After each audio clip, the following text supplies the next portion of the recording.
Hello everyone, I'm Isabel Rosales, filling in today for Coy, who has the day off. It is so good to be with you. It is Monday, September the 23rd, and I've got 10 minutes to get you caught up on your news for the day right here on CNN 10. We begin in New York City, where the UN General Assembly kicks off this week. It is an annual meeting of world leaders that has happened every year since the United Nations was founded back in 1945. The summit features speeches from presidents and prime ministers from all over the world and lots of meetings about important international topics. But this year's UNGA takes place against a backdrop of global conflict. There's the ongoing war between Russia and Ukraine. Russia invaded Ukraine in 2022, and Ukrainian President Volodymyr Zelensky is due to give a speech on Wednesday. Then there is a growing conflict in the Middle East. Israel has been at war with Hamas since the terrorist group attacked its citizens on October 7th. More than 40,000 Palestinians have been killed in Gaza in this ongoing war. And now the conflict appears to be spreading as tensions between Israel and another terrorist group in the region known as Hezbollah escalate.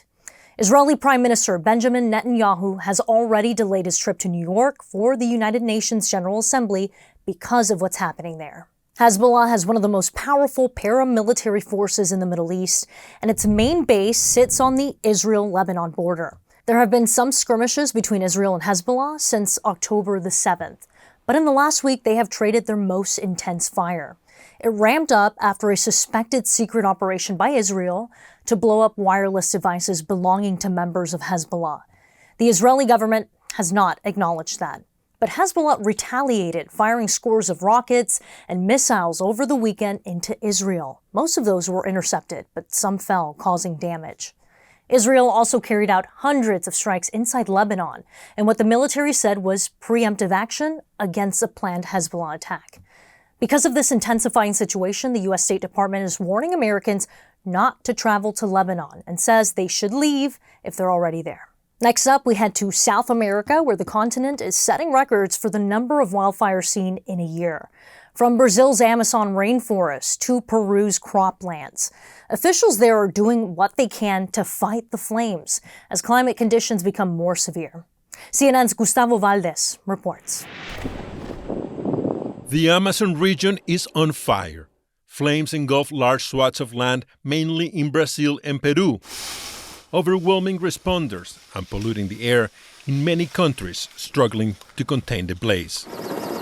This week, the Peruvian president declared 3 regions under state of emergency as firefighters do their best to contain the fires. Les ruego que cesen con la práctica de quema de pastos. I beg you to stop burning grassland, says Gustavo Adriansen, president of the Council of Ministers, who said every single one of the more than 200 fires reported in all but 2 of the country's 26 regions were allegedly started by humans trying to clear land for agricultural purposes. He says Peru has limited resources and has not ruled out requesting help from the international community.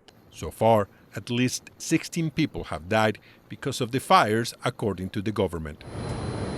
A severe drought in the Amazon is making things worse. Esto es regional. This is a regional crisis, says Adriansen, explaining that the drought extends throughout the whole Amazon region, also affecting Ecuador, Brazil, and Paraguay. Brazil, South America's largest country, is struggling to contain the fires. President Luis Ignacio Lula da Silva says they will spend some $90 million in their efforts to control the flames. The drought in Amazonia is so severe that sections of the mighty Amazon River are so shallow that ships can't navigate it. Even those not in the path of the fires are at risk.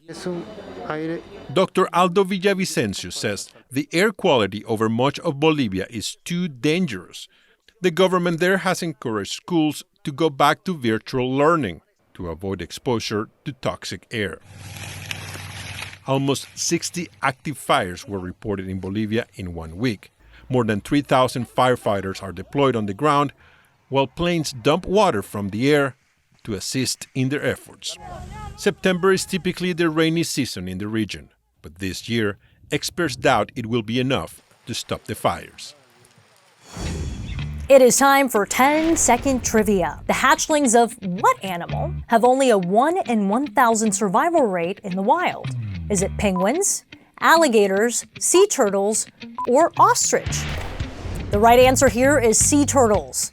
They face a number of dangers like prey and pollution, and all 7 species are endangered. With sea turtles facing so many threats, efforts to protect them are underway. One island on the coast of Georgia has become a safe haven for sea turtles. During nesting season, only red lights are allowed on the beach at night because other light colors can be disruptive to hatchlings.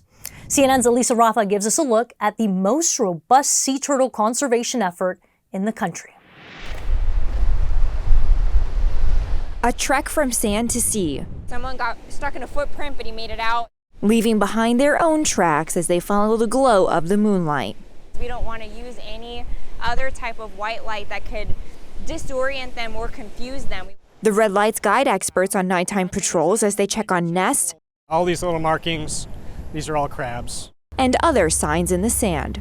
We're looking for large turtles coming from the ocean, the tracks left by one as they emerged, or hatchling tracks, which are much, much smaller. We are just about to get onto Driftwood Beach. Scientists and students have been monitoring the beaches of Jekyll Island, Georgia for more than 50 years. Today, David Zilo and his research team continue that work on one of the most robust sea turtle conservation programs in the country. Sea turtles really respond to temperature. So the experts here do a lot of patrols late at night and early in the morning when those temperatures are coolest.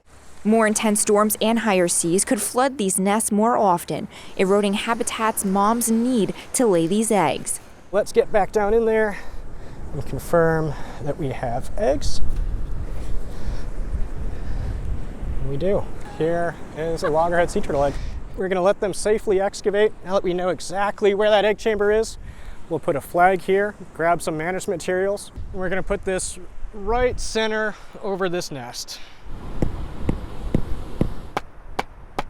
A mom can lay more than 100 eggs at a time, but for every 1,000 eggs laid, only one hatchling makes it to adulthood, an increasingly difficult feat due to climate change. Are they coming up faster because it's getting warmer? Yeah, and so you certainly see that, but there's an upper limit where it's going to be too hot, and that development is actually going to arrest and halt. Eggs incubating in an environment temperature cooler than 82 degrees hatch male. Hotter than 88 degrees hatch female. As our climate warms, many more eggs are hatching as female, creating an imbalanced gender ratio for an already endangered species. We just have to be ready, prepare as best as we can, and learn as much as we can about these animals beforehand so we can proactively try to improve management and improve resiliency here across the coast. Reducing plastic, regulating coastal development, and paying attention while boating and fishing are huge steps that help these little ones take more of these steps. These tiny but mighty turtles waddled the earth with the dinosaurs, now facing their toughest test of resilience against our warming climate and changing coast to find their way back home.